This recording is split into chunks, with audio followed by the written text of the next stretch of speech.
Monotype. Welcome to Creative Characters for Monotype, a show where we meet the people working at the intersection of type and everyday life. I'm your host, Carl, and I have a special guest today, Mia Sullivan. Mia is one of the talented producers that works on Creative Characters, but today she's in the hosting chair. Hi, Mia. Hey, Carl. It is very nice and also somewhat surreal to be on the mic with you. I know you've been toiling away behind the scenes for quite some time now, but you had a connection to a really interesting guest, and we thought, why not have you host an episode? Yeah, I definitely appreciate it. And we'll see. This may be my one and only hosting spot. Who knows? I doubt that. They keep letting me host these things, so that's a pretty low bar to clear. Oh, Carl. Why don't you tell us about this week's guest? So Sarah Olin is an art director for the very rad eyewear brand Warby Parker. And the reason that I was really interested in chatting with Sarah is because she's had this very impressive career in New York City as an art director and magazine designer. She's worked at really big fashion and beauty magazines like Allure, Glamour, and Cosmo, but she actually recently moved over to Warby Parker. And I was just super curious, what prompted that move, that transition from editorial and magazines to being in-house at a brand. And I wanted to know how she was liking it. And we were talking before the recording about this episode and how Sarah's career is really a story in adaptability because of sort of when she started and how the magazine industry changed over the course of her career. And so there's a lot here for people who are confronting a fast-changing world and asking themselves, how the heck do I chart a creative career through all of this upheaval and all of this new technology? So we'll turn it over to you and Sarah. And Mia, thank you for hosting, and here's to many more in the future. Anytime, Carl. So Sarah, thank you so much for joining me. I'm really excited to chat with you today. Thank you for having me on. I'm excited to be here. If you could just give us a brief introduction of what you do in the design world, Sarah. Sure. So right now I am an art director at Warby Parker, which is a direct-to-consumer glasses brand. I have been working in the design and art direction space for 13 years at this point, and my background is mostly in editorial design and art direction. So I've worked at a number of magazines and media outlets, and I've worked in everything from fashion and lifestyle to finance. So it's kind of a range of work there. And I also want to acknowledge that Sarah is one of my childhood friends. We grew up together in suburban New Jersey, and I've always admired her creativity and eye for design. Sarah, I would say that our town was not particularly design focused. Not at all. But we lived very close to New York City. I personally didn't venture into New York that much growing up, but I think that you and your family did quite a bit. Mm-hmm. So did trips into New York City shape your interest in design? It's interesting because I don't think I thought about design until I was in college. I was really into theater and performing, which you probably remember. And I didn't even necessarily know what graphic design was. But I think with theater and performance in mind, I was constantly going in to see shows and paying attention to the set design and the visuals of that.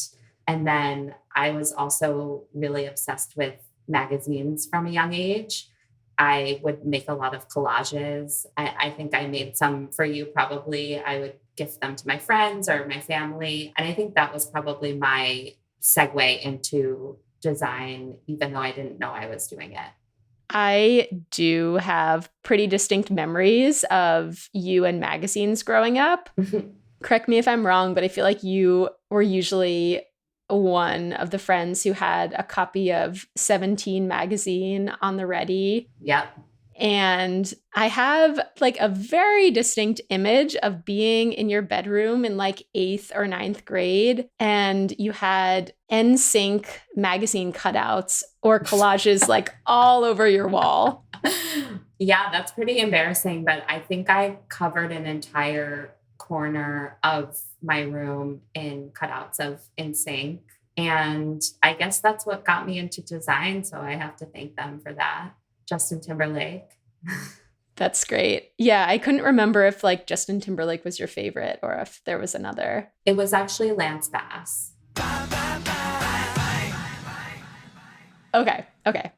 What about magazines really sparked your interest as a kid? I think I was interested in fashion and photography and pop culture and celebrities. My mom was really into, or still is really into, interior design and the arts in general. So I think that was kind of always around me. And she always subscribed to Architectural Digest and Vogue and the New Yorker.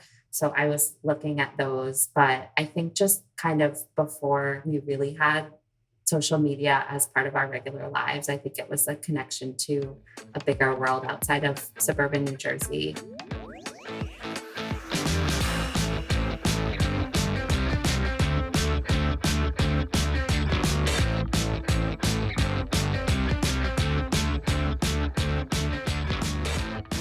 I guess beyond NSYNC, anything you can remember about early 2000s culture, which is the time we grew up, that you kind of really hooked onto or that you feel like influenced your design sense?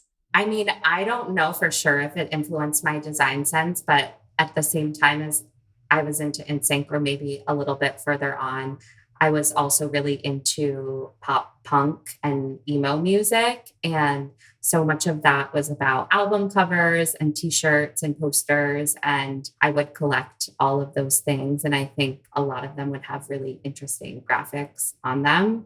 I remember going to a Dashboard Confessional concert, and the band that opened for them was a band called Thrice. And I bought a t-shirt from that concert that was kind of like a washed out red, almost pink color. And it had like a biological representation of a heart, kind of a dark sensibility there. And that stands out in my memory. At the same time, you and I were both really into snowboarding and the culture around surfing and skateboarding.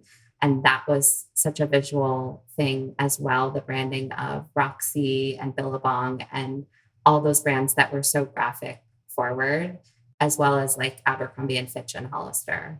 Totally. Yep. Those were the brands. Yeah. That's interesting to me that you didn't really start thinking about design until college. I will say there was a teacher whose name you will probably remember. He was a history teacher. He was beloved. I think his name was Mr. Muller. Yeah, Mr. Muller. I was taking an elective psychology class with him. And one of the projects was to make drawings where you are hiding certain shapes in them. And I decided to do mine with familiar logos. And so I drew those logos. And I remember the feedback I got from him was like, this is really great. Maybe you should be a graphic designer. And I remember thinking like, I don't know what that is, but I'm going to be on Broadway. So thanks anyway, but no thanks. And I still remember that to this day of just like, oh, you actually saw that when I didn't see that in myself. Wow. Isn't that funny?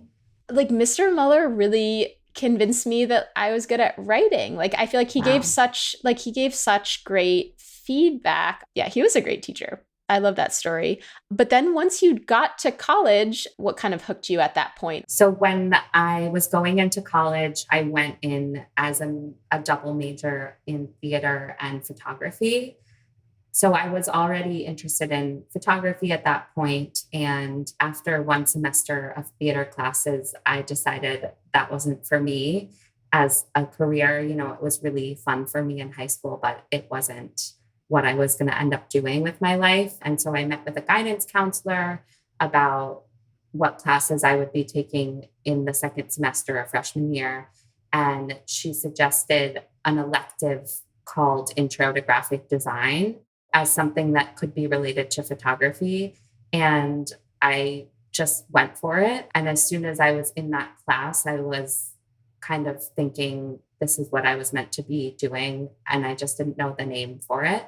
One of our first projects was designing a set of stamps, and we couldn't use computers. And I remember doing something inspired by the architecture of New York City.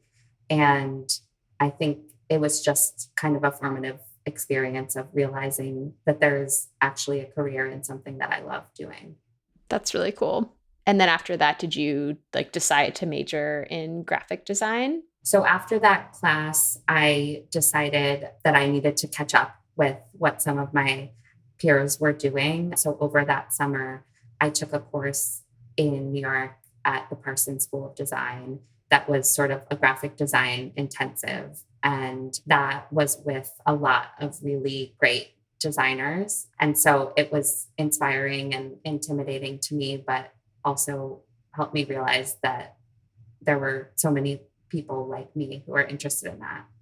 Okay, so you studied graphic design down in DC at American, and then you moved to New York after graduation. I remember that moment because I was in New York too, and I was doing that NYU publishing program. Oh, yeah. And yeah, I feel like you had a very solid perspective on what you wanted to do at that point. And that's something that I felt like I really admired because at that point, I felt so confused about what I wanted to do. Could you talk a little bit about what it was like to land your first job in design? So when I decided to be a graphic design major, I knew that I was also interested in photography and fashion. And I felt like magazines were kind of the intersection of all of those things. And so I set out to get a job in magazines. I applied for a lot of internships while I was in college. And the first real internship I had was at a gay magazine called Out.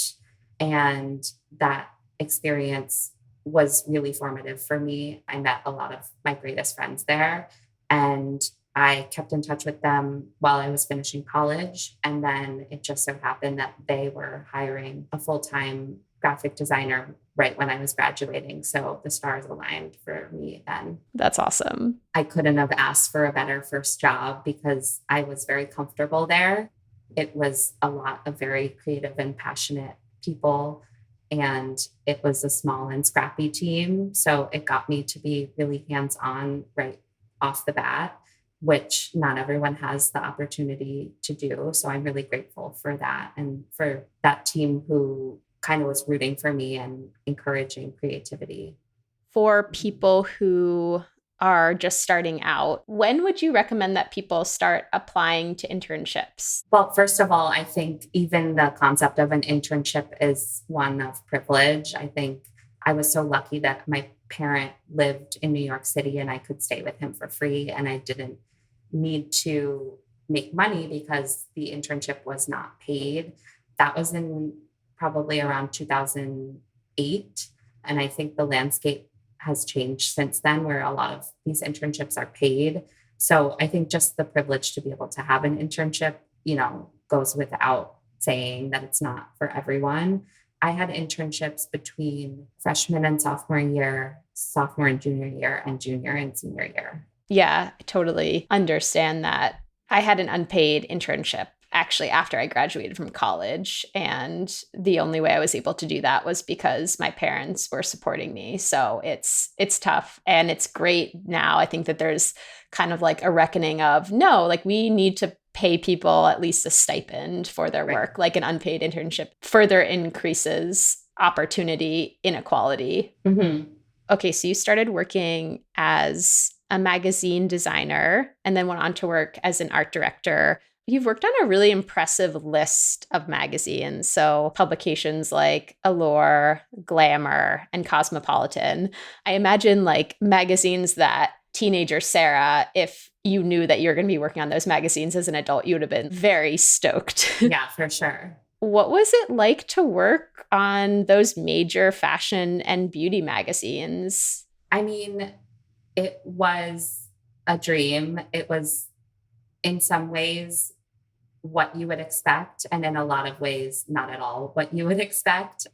To me, it was an amazing opportunity to be around such an intelligent group of women and women who are speaking to other women about things that are important to women. And I think that before I started working at those publications, I hadn't thought that those were my dream jobs. I thought that I wanted to work at GQ or New York Magazine or New York Times Magazine. And I felt that those publications were more respected in just the design world in general.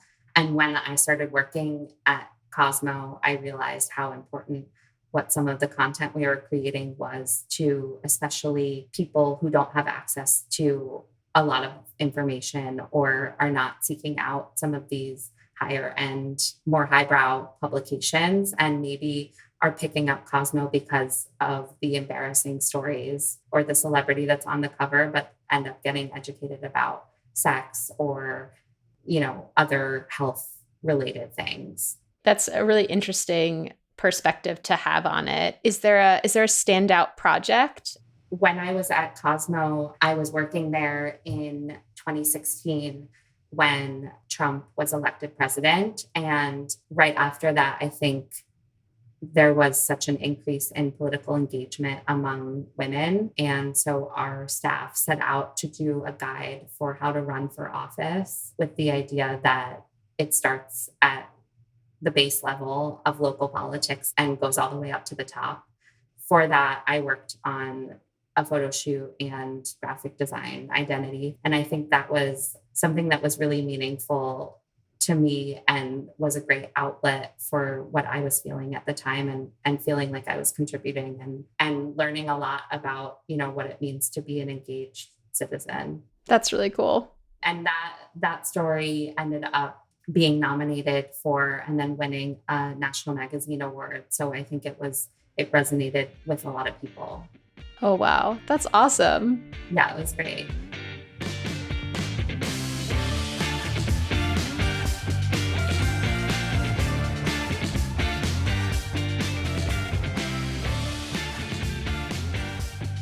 You're now an art director at Warby Parker, which is a consumer eyewear company that has, in my opinion, some of the coolest lenses. I really need a new pair of glasses and I need to get down to a Warby Parker soon, although I know that you guys ship them, but I kind of want to go into the store and just try all them on.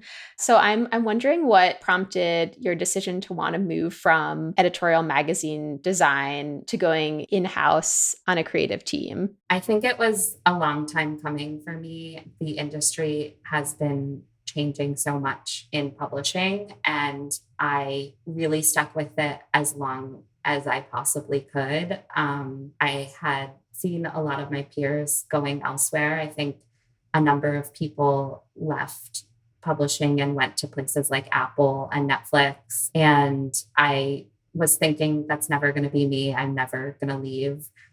Then COVID hit, and being able to tell stories in an engaging way just became a lot more difficult. And I think the transition away from print into online and social, the visuals were the first thing to get sacrificed. I think things were becoming reduced to the lowest common denominator in a lot of ways. And I've already seen, since I've left, kind of a snap back towards now more money is being put into digital and they're telling stories in a more interesting way on digital. But that wasn't necessarily the case when I was still there. And I think I was feeling frustrated about how I could do what I love doing and how maybe my skills weren't being put to great use.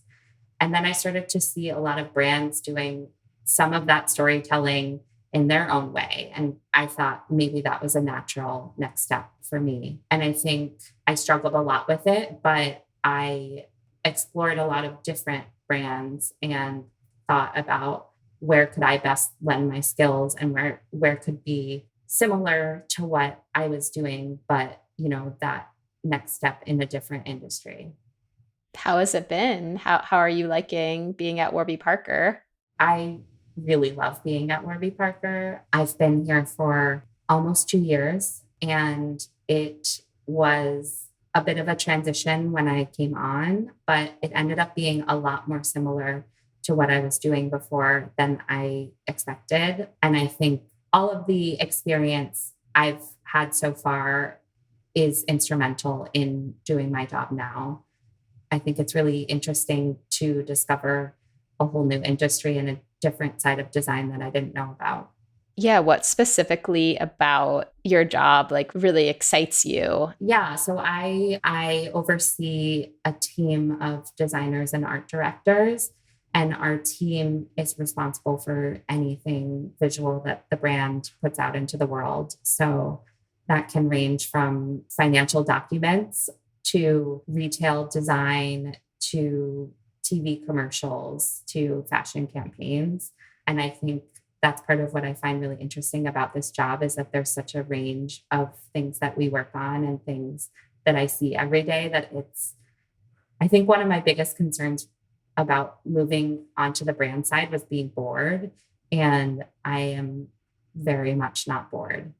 I know that you are doing a hybrid schedule right now with Warby. You're in the office 3 days a week, right? And then you're at home 2 days. That's right. How has that worked with like your creative process? I think it's been really, really great. I love the hybrid schedule. I really struggled in the height of COVID with being home all the time. I think, especially as a manager, it's hard to give design feedback remotely. It's so much easier to show each other things and talk about things when you're in the same room. So that was lost when we were working remotely. And the way that I find my schedule to be now is that my days in the office tend to be pretty packed with meetings and these interactions that are better in person. And then my days at home tend to be like head down creative time, which I'm so ready for when that comes around. So I find it to be really working for me. That's great. What is your favorite aspect of your role now? One of the unique things about Warby is that we do a lot of collaborations with other brands or celebrities. So we have sort of our regular collections that are designed in-house, and then we'll do these other collaborations. And so one of the fun parts of my job has been working with some of those people. Last year, I collaborated with Chloe Sevigny, who designed a line of glasses for us, and with the musician A$AP Nast, and we collaborated with the clothing brand Noah. So even though we are one brand, it's kind of interesting to see how we extend in different ways and speak to different audiences. And with each of these little micro collections, we kind of get to think of a new visual identity, a new graphic language.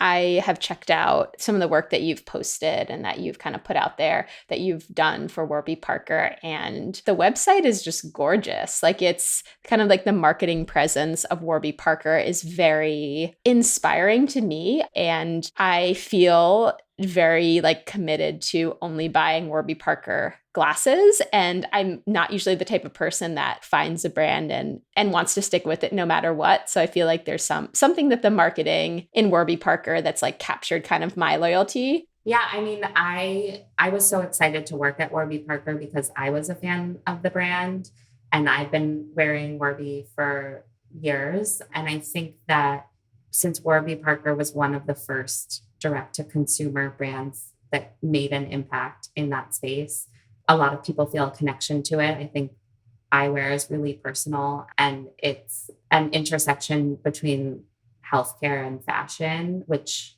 has been an interesting thing to explore in our identity. And also just knowing that it doesn't have to feel like a chore or it doesn't have to feel medical. It can be fun. And Warby doesn't take itself too seriously, which I think is part of why it felt like a good fit for me, because there's a lot of humor in it. And I love humor in design and imagery. So it just felt right.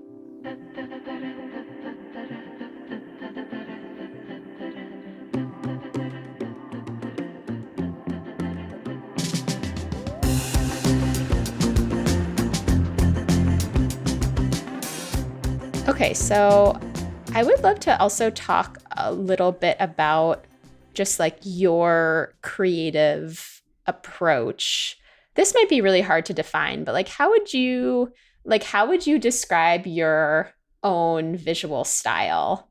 Yeah, I don't know that I necessarily have a definable style, but I think with design, there's no right or wrong answer. And there's so much nuance to it. So I think it's just constantly evolving and paying attention to all of the details and the context of what you're designing into. I think a lot of people can make pretty things, but I'm really focused on making things that make sense and that are easy to digest and not frivolous.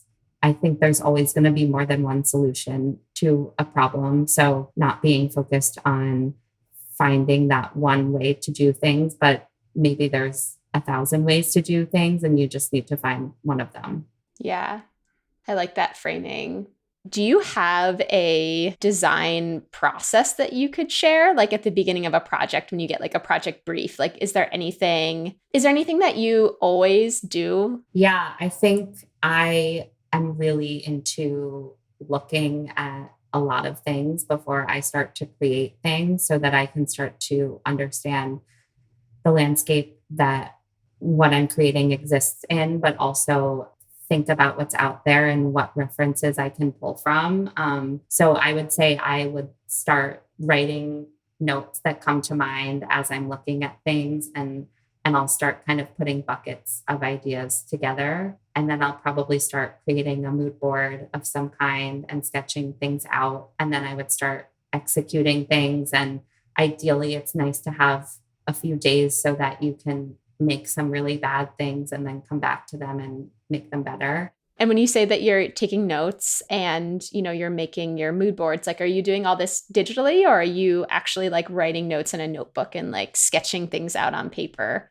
It's mostly digital, although I'll sketch on paper to get an idea out there. But I think COVID impacted my process in that sense because I was used to being in an office with a printer and a lot of space. But when I started working from home, it just became all digital and I haven't really gone back to that old process. When you're going through and kind of like looking at different media online, do you have like any type of elegant or organized way for saving ideas? Because I feel like that aspect is super challenging. I mean, I know that I experience it with audio. Like I listen to a lot of podcasts and working on a system to kind of save the takeaways or creative inspiration. It's tough to do. Yeah, I'm all over the place with that. And I'm trying to figure out the best way. I recently got introduced to a platform called Arena, which is like Pinterest, but more focused for people actually working in the visual field. And I find that to be really helpful. It's sort of a way that you can put in references that you have and tag them with various different things. So if you're looking for something blue that has a chair in it, and if you tagged it like that, you can find it via search. And I think that's really helpful. But I also use Pinterest and I save things on Instagram and I save things on my desktop. And then I have all of the physical books in the world in my apartment. Very cool.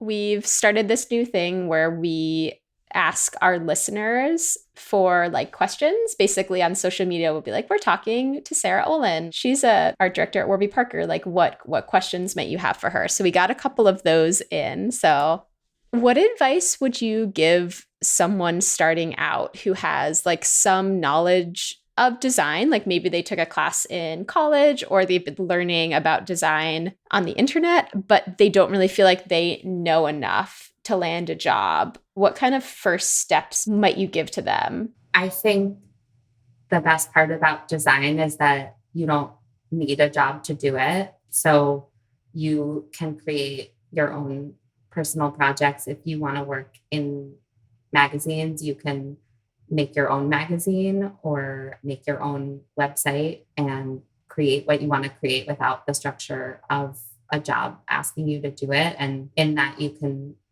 show people that you can do it, even if you're not getting paid for it.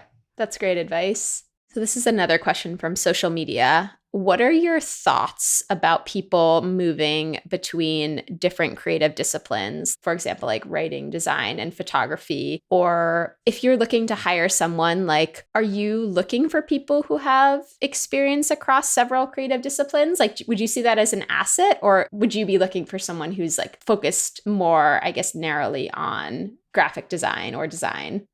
I think it can be an asset as long as they also have the design skills. I mean, I think having interests outside of design is super important to give you a richer perspective. And I think people who think about things in different ways can strengthen the work that they do. So a background in writing is really helpful in design so that you are respecting the words and thinking about typography in a different way, or a background in photography makes sense because we're constantly working with photos. So I see it as an asset as long as it doesn't take away from their design skills. That makes sense. I guess, what do you like most about being a designer? I've always been really into reading and writing and art. So I like that design is an intersection of those things. I find that I have a great relationship with copywriters because they know I respect what they do and value it as much as what I do. And so I like that I get to play with words and images at the same time. What's your best advice for people starting out in design right now? I think reach out to anyone you want to. Don't be afraid to try for what you think is impossible. I've had people reach out to me and it happens to be exactly what I'm looking for at the time. And designers generally want to help other designers in this very niche, nerdy field that we're in. So I would say throw your ego out the window and reach out to whoever you want to reach out to. And I would also say it's most important that you are designing. So no matter what it is you're doing, that you're exercising those skills. So if you don't have a job, making sure that you're still doing something. And if you do have a job that maybe isn't creatively fulfilling yet, take that experience for what it is and then find ways to fulfill your creativity outside of that. That's great advice. It was so much fun to interview you, Sarah. I really enjoyed learning about your journey to Warby Parker. And even though we grew up together, I feel like I learned so much more about your path to design and what really hooked you. I want to say thank you for having me on. I feel like you got me to think about things that I haven't really been thinking about lately or talked about in a while. So it was really nice to talk to you about some of these things. Hope to talk again soon.